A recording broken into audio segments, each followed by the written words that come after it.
So actually, this is a record for us. We have in the number of registrants for this webinar, more than 1,200 person registered. So it's great to see this huge interest.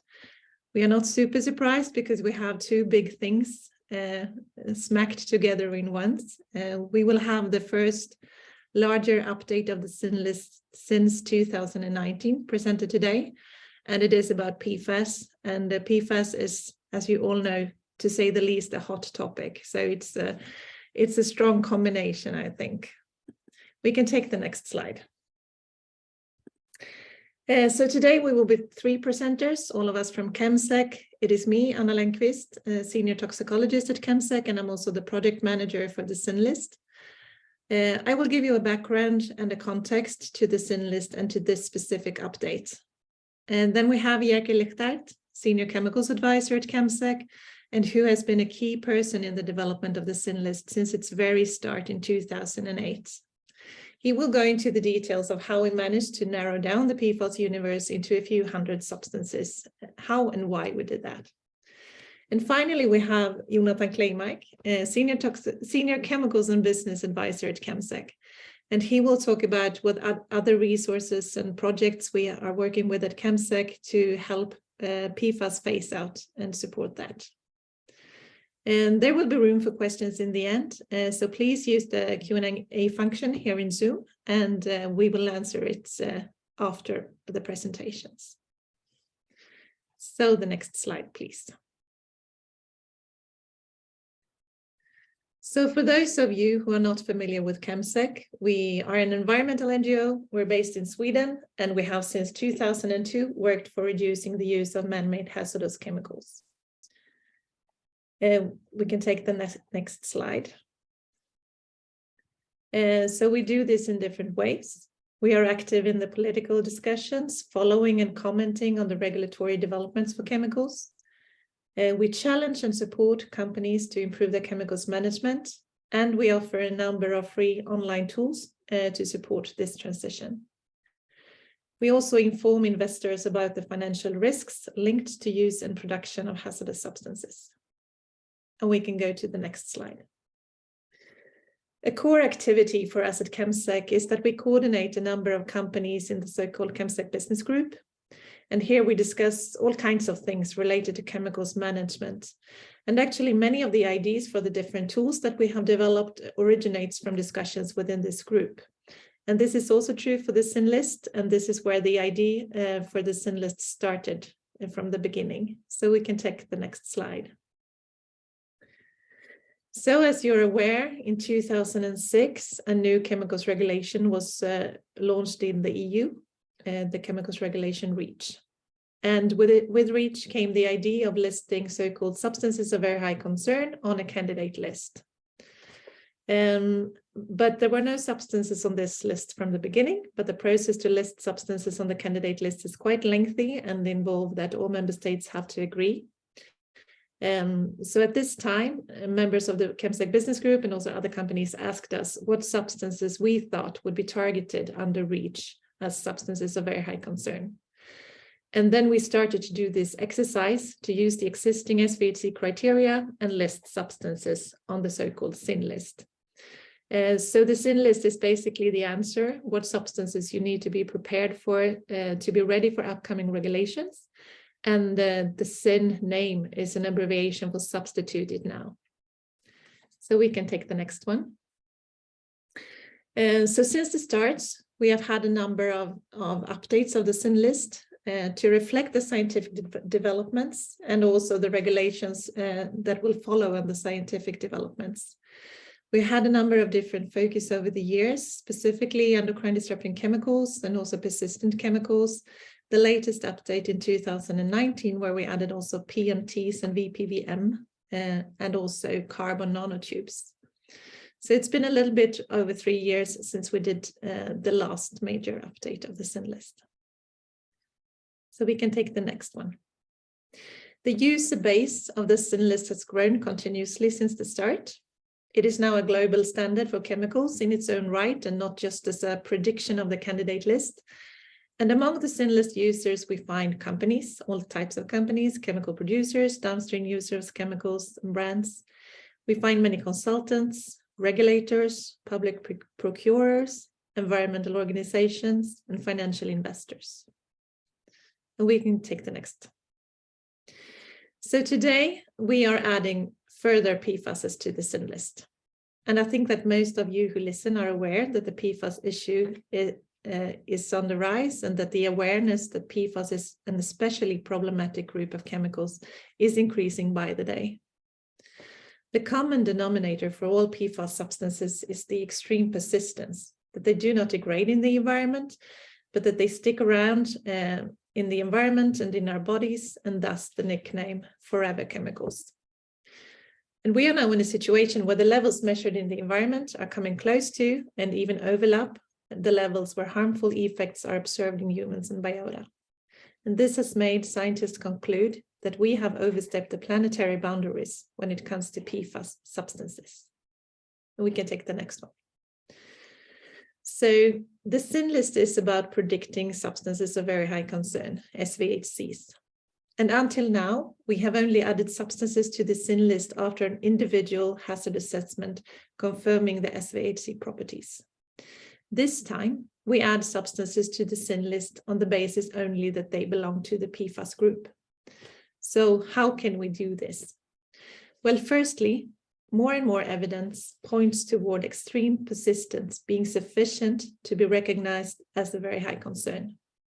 And in addition, the knowledge about additional problematic properties is continuously increasing for all the different subfamilies of PFAS chemicals. We see a spectra of severe effects on human health and the environment. So all evidence points towards that every PFAS substance is being problematic enough to be categorized as a substance of very high concern, an SVHCs. And the Chemsec position is that all PFAS belongs to this category. And there is also a growing consensus among most stakeholders that PFAS must be tackled on a group level. We can take the next one. So what substances are we talking about? The number of PFAS chemicals is huge. There are a lot of figures circulating. A commonly mentioned one is 4,700, which is from an OECD report from 2017. But if you take a look in the PubChem database and the PFAS tree there, you find that more than 6 million substances fulfill the OECD PFAS definition, and this number is growing by the day. Today, we will have 416 PFAS chemicals on the sin list, whereof 370 are new. And soon I will let my colleague Ligthart tell you how we managed to narrow down this universe into a few hundred substances and why we did that. But first, we can take the next slide. I just want to announce that we have also a new design and a new search functionality on the sin list website. I hope you will like it. I hope you will try it. We can take the next one. This is how the database looks with the different filters. To use the sin list database, you need to create a login, but it is, and it always will be, free of charge to use the sin list and the database to follow. And now I want to hand over to you, Jerker.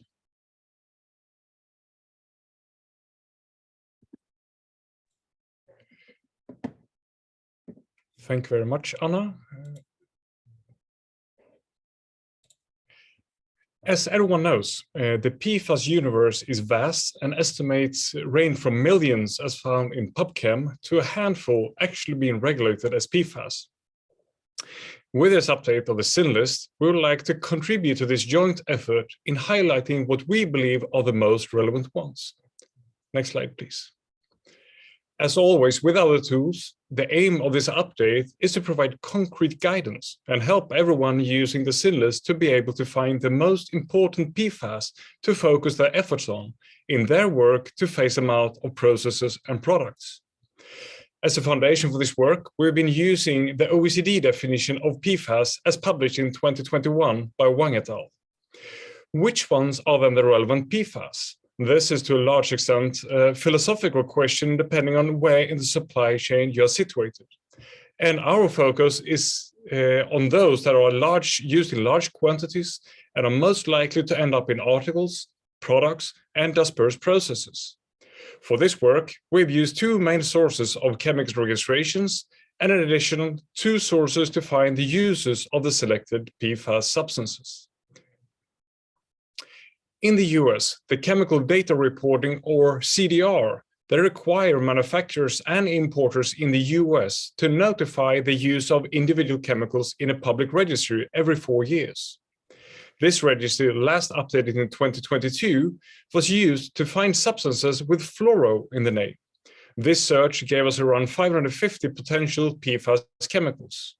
From these, we removed all of those without any unique identifier like CAS number or structure, and those with only a description of the substance in the name. Then we performed a manual verification of the structure to make sure they would actually fulfill the OECD definition. From the European Union's registration database hosted by ECHA, we used the advanced search functions to find all registered substances with a CF2 or CF3 structure. This search resulted in approximately 500 chemicals. And again, we made a manual verification of the structure to ascertain it fulfills the OECD definition. Then we removed substances that had been registered for intermediate use only. However, we also used another source of information on possible uses from Glugge et al., which had information on relevant uses for some of the intermediates. Those were therefore also included in the data set. Of course, in the end, we finally removed any substances already found on the SIN list not to create duplicates. In the end, we ended up with 369 new PFAS substances. Out of these, 185 are registered in the EU only. 81 are found in both in the EU and the US, and 93 are registered in the US only. And this clearly shows there's a big difference in production patterns between the US and the EU. Next slide, please. In addition to our database exercise, we also included 3 recent additions to the candidate list in this update, where one is also a PFAS substance. So in total, there will be 370 new PFAS added to the SIN list today. As you all know, PFAS are being used in virtually every product category there is, which is clearly shown also in our data for many of these substances. The need to phase them out is crystal clear. And with this, I hand over to Jonatan, who will tell you some more about our PFAS work. Thank you very much. Thank you, Jerker. So I will just give a very, very brief overview of the legislation in EU, and then talk a bit and give also a very brief overview of the rest of the Chemsec and the rest of the work we do connected to PFAS, because it's a fairly large part of our work. So legislation-wise, I think that most of you listening to this webinar knows that we have an universal PFAS restriction, where the dossier proposal has been handed in to ECHA, the European Chemicals Agency, earlier this year, and it will be made, the dossier will be publicly available next week on Tuesday. So we will hopefully have a better idea on Tuesday how comprehensive and strict the proposal for the restriction is. Apart from this very large, we call it universal PFAS restriction, which is aiming at restricting all uses and all PFAS using the OECD definition of a PFAS, which means that it contains a CF3 or basically it says that it contains either a CF3 or a CF2 group. So apart from that, regulating this big group and all of these uses, we also have a few smaller restrictions connected to firefighting foams and some substructural groups like the PFAS restriction. And we also have a few that are already in force, especially on the old PFOA, PFOS, and also the C9, C14 longer chain PFAS, which will be coming to force this month. So there is a lot of legislative activity connected to PFAS for good reasons, as Anna and Jerker has showed. So moving on to the rest of the Chemsec and what we do in connection to PFAS. So our work is, as Anna mentioned earlier, very focused on companies and how we can support and what they the needs of the companies in order to have a progressive chemicals management. And therefore we have founded the PFAS movement, which is a network of companies that support the ban on PFAS. You don't have to have phased out PFAS, but it's a network of companies that want to discuss and understand how they can phase out PFAS, but also understand that PFAS is an issue that needs to be addressed, and we need to phase out PFAS as a family of substances. And today it's over 100 companies which has this plea for a stricter regulation on PFAS. And one of the things that we have encountered in our work together with companies discussing PFAS is that one of the biggest barriers in order to understand how to initiate the work on PFAS is to understand whether you have PFAS in your product or not, because that can actually be very, very difficult to understand. It might be a bit unexpected, but it's actually the case. And therefore, we at Chemsec, together with companies and all the different sources of information regarding PFAS uses, we have developed something we call the PFAS guide. And the PFAS guide is it's a tool, an online tool like the rest of our tools, that can support companies in identifying possible uses of PFAS in relevant products for them. And what we then do is we also connect these uses and functions of PFAS with different sectors and as well as alternatives to PFAS. So we try to sort of link together the whole chain of different variables that affect the PFAS and how you can phase them out.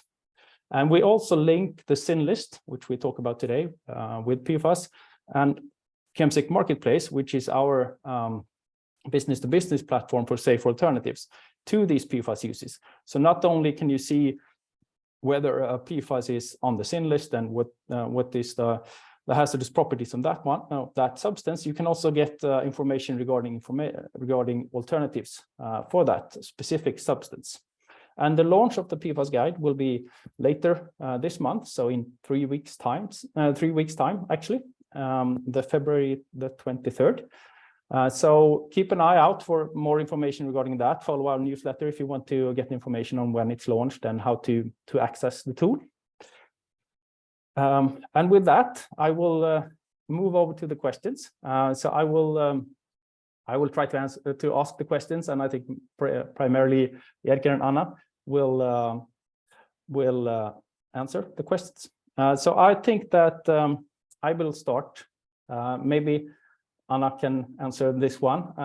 There has been some questions regarding the definition of PFAS that we are using and that other organizations are using. So maybe we can just go a bit into what kind of definition have we been using for PFAS, and are there any implications on using that definition? Maybe Jerker can help as well. Yes, I think I would like Jerker to help. I see you also answered a little bit in the Q&A chat there already. But we use the OECD definition that you can find. What did you say more, the implications of that? So is there a reason why we've used that one? And is the sort of, are there other definitions that you should use, or other definitions of importance? Yes, we have chosen to use the OECD definition because there seems to be the most consensus and understanding that is a definition going into more and more regulations and other discussions. And to us, that makes the most sense and is the most sort of comprehensive, used, and the best definition there is right now. Yeah, I think that I would agree that, I mean, it's the most commonly used, and it's also a very comprehensive. It includes a lot of the most relevant PFAS, but also the sort of the fluoropolymers, for example, which is a large part of the PFAS family. So I think I agree that it's a good choice to go through.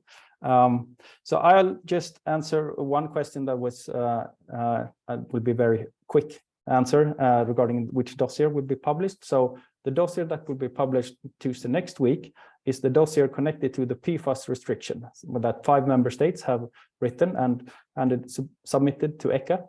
That will be publicly available, the dossier, so you will be able to read how what is included in that one and how the proposal for the different PFAS uses are structured. So that will be coming from ECHA next Tuesday as well.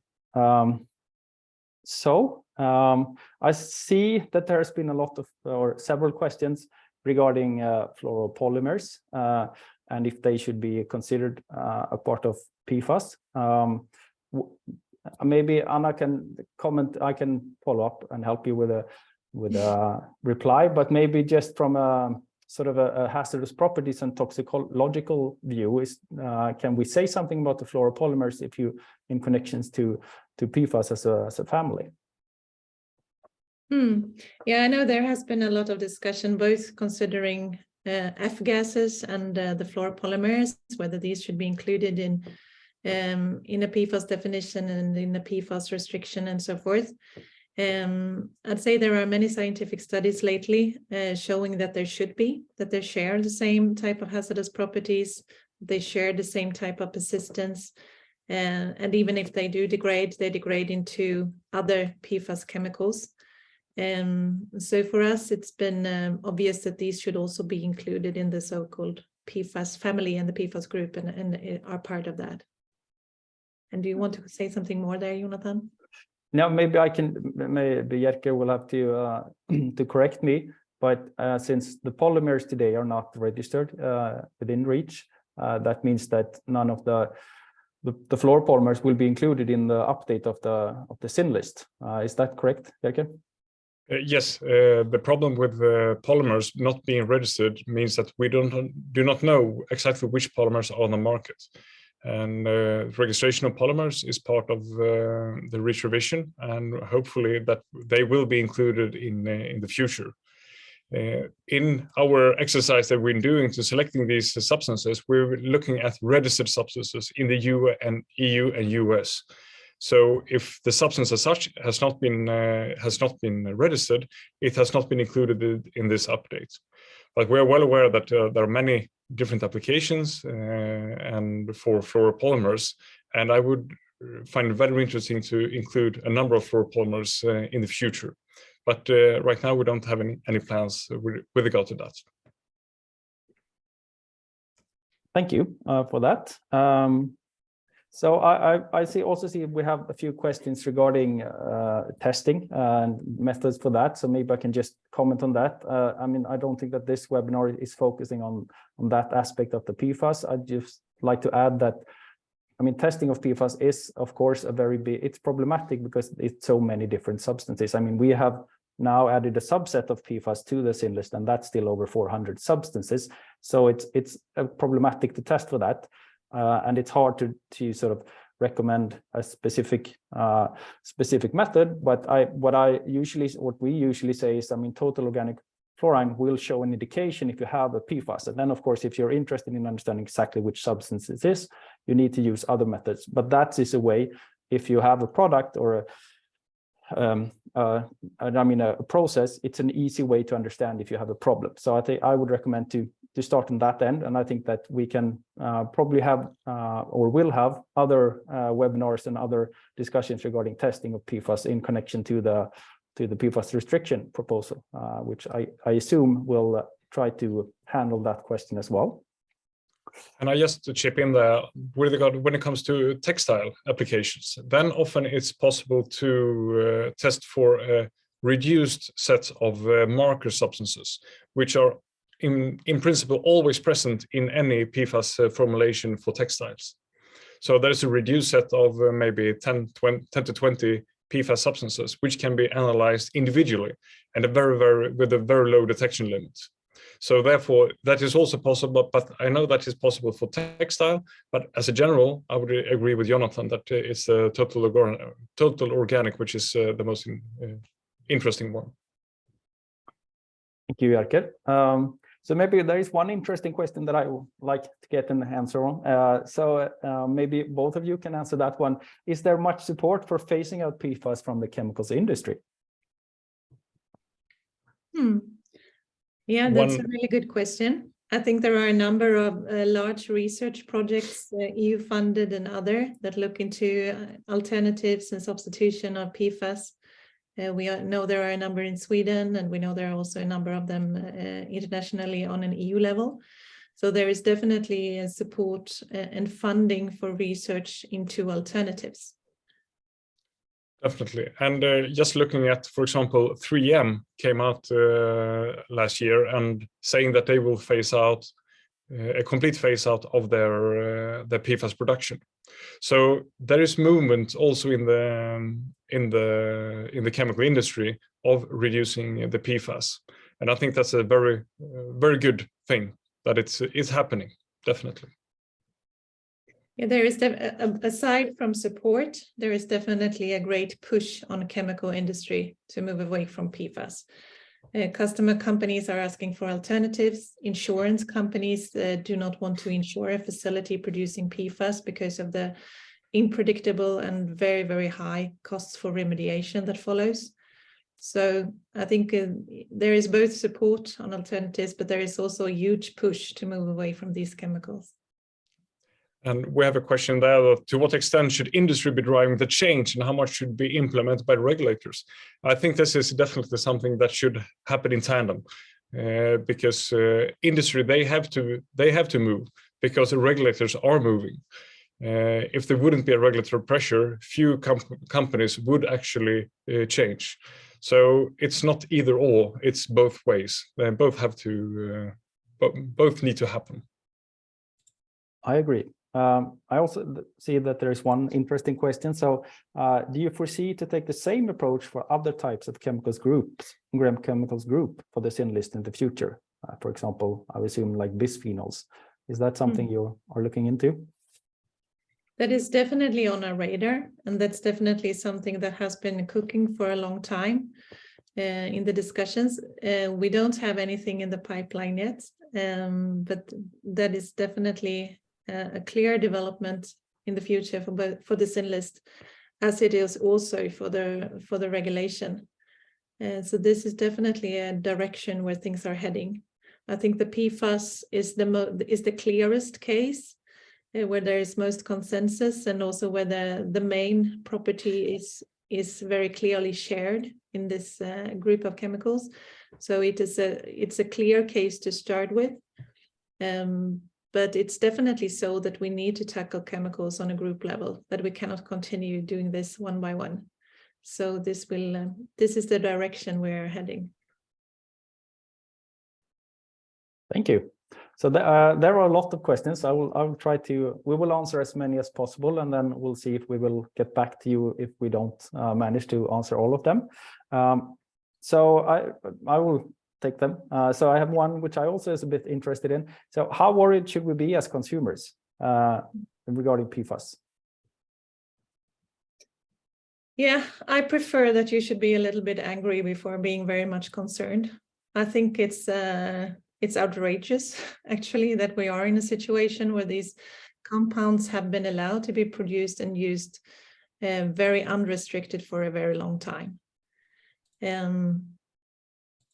So I think definitely that is something we need to tell our decision makers, and we need to tell the companies that we don't want to accept, simply. I think there is, of course, reason for concern. We see exposure to PFAS chemicals linked to a number of different diseases. In the light of the pandemic, we see links to a decreased immune defense, immune responses, and also that vaccines have not functioned as intended, and that is linked also to PFAS exposure.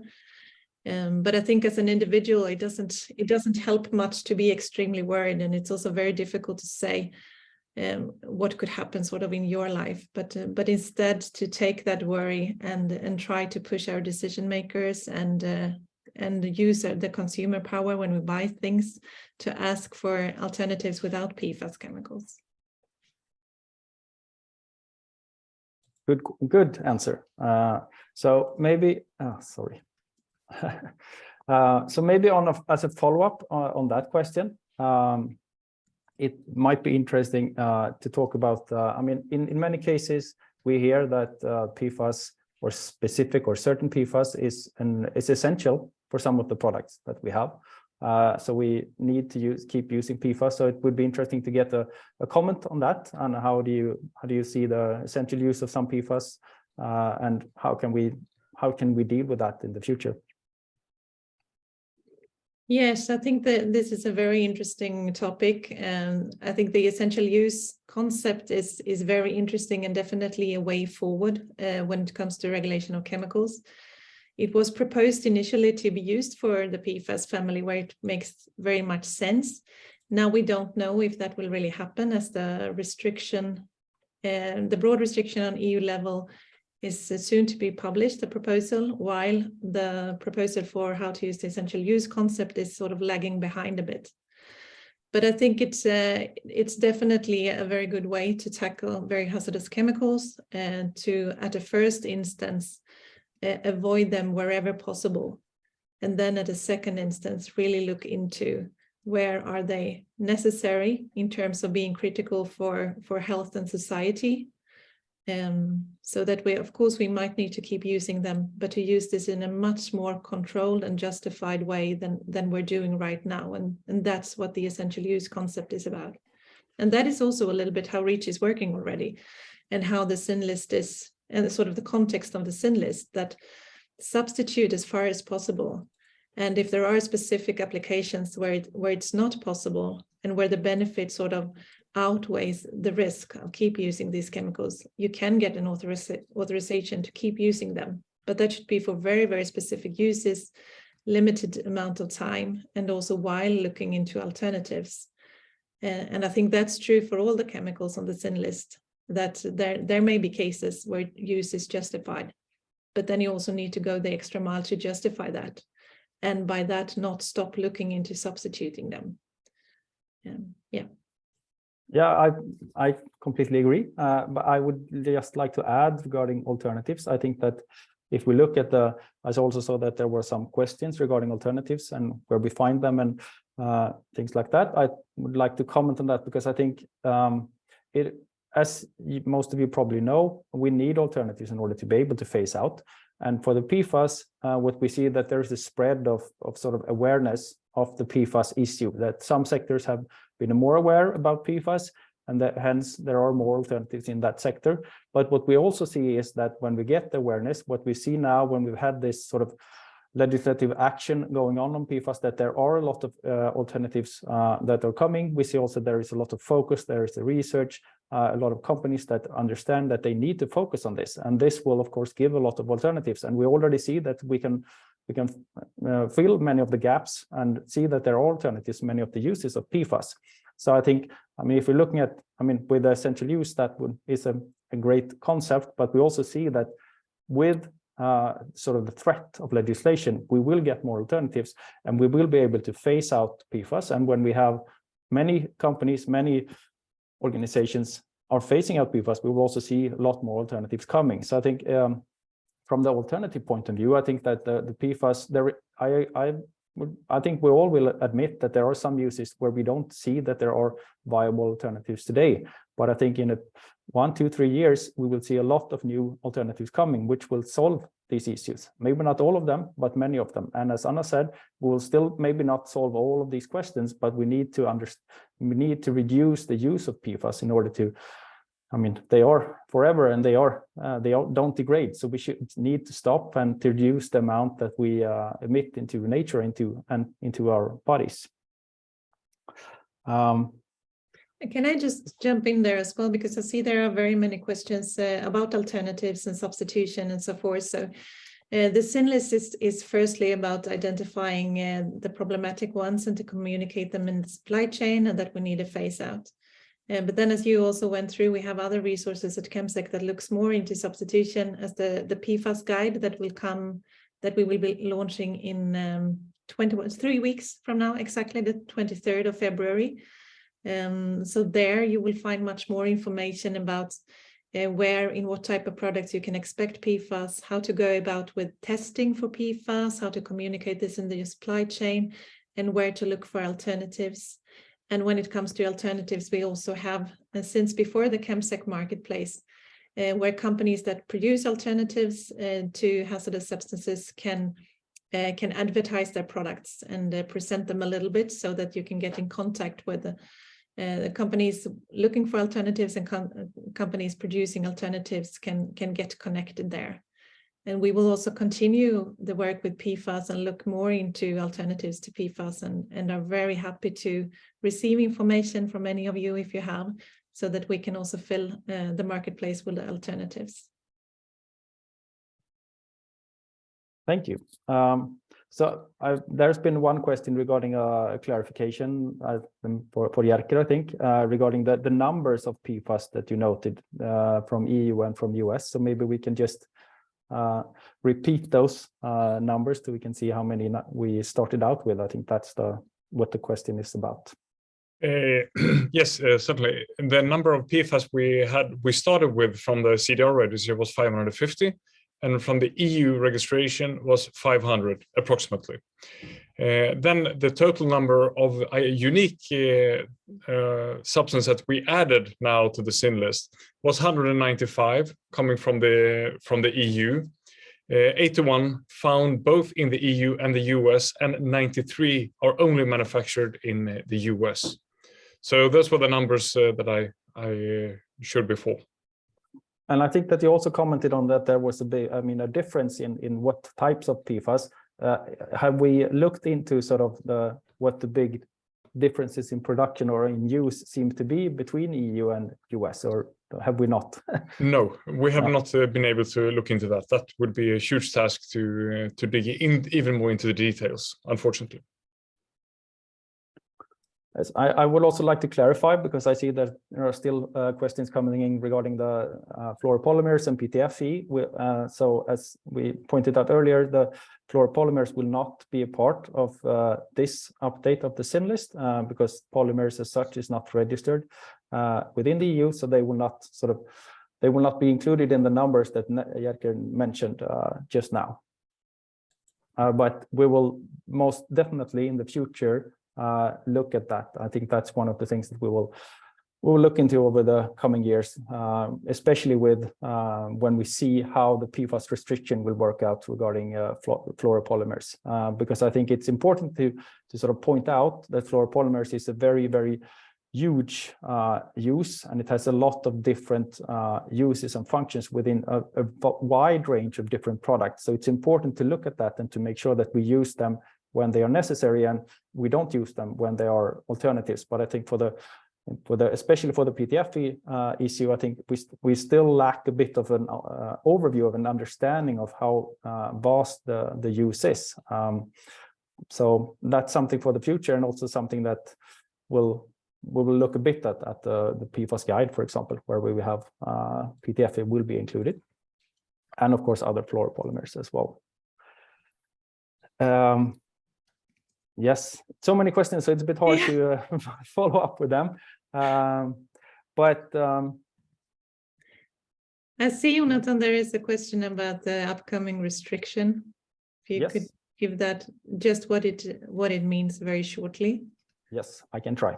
So the upcoming, we call it universal PFAS restriction, is a restriction within the EU with the aim to ban all PFAS for all uses. So it's a very ambitious starting point doing that, and it's 5 member states that have sort of taken on that task. It's Sweden, Norway, Denmark, Netherlands, and Germany, and they have done a tremendous work and a lot of work sifting through all kinds of different information and also gathering information. And as I said 3 weeks ago now, roughly, they submitted what's called the dossier to the European Chemicals Agency, and now the European Chemicals Agency will look at the content. They will form an opinion, and they will in 18 months' time then hand over their opinion and their proposal to the European Commission, and from that we will get a decision on the proposal in maybe 1 year time after that. And also, as a comment, there are, as I said in the presentation, several other restrictions ongoing. for different subgroups of PFAS, which sort of complicates the matter a bit. We have one looking at only firefighting or PFAS in firefighting foams, and we also have a few focusing on structural subgroups of PFAS, like the C6, for example, with PFHXA. So there are a lot of legislative initiatives regarding PFAS, and I think that also shows that there is a political will to do something about PFAS, to restrict the use of PFAS, and as far as possible, make sure that we don't use these substances if they are not necessary or if they are not essential to our society.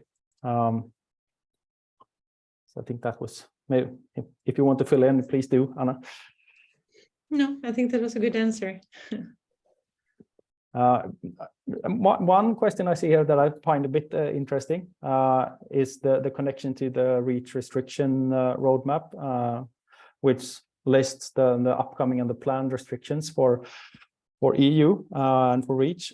Is that something we will use for our future work? And I can maybe just start with that because it's part of what I do. Yes, that's I think it's something we definitely are looking into. I mean, it's a way of understanding how to stay ahead of regulation and what kind of regulation will come and which substances and substance families that are important to phase out. So it's definitely something that will guide our work, and I think that it also will guide a lot of companies' work, the companies that want to be progressive, because it's a very good way for them to see which substances should we phase out, where should we find alternatives, and what should we not use. So I think it's both for us and for companies to get a sort of an overview of what will happen in the future regarding chemicals legislation and where companies need to focus their actions.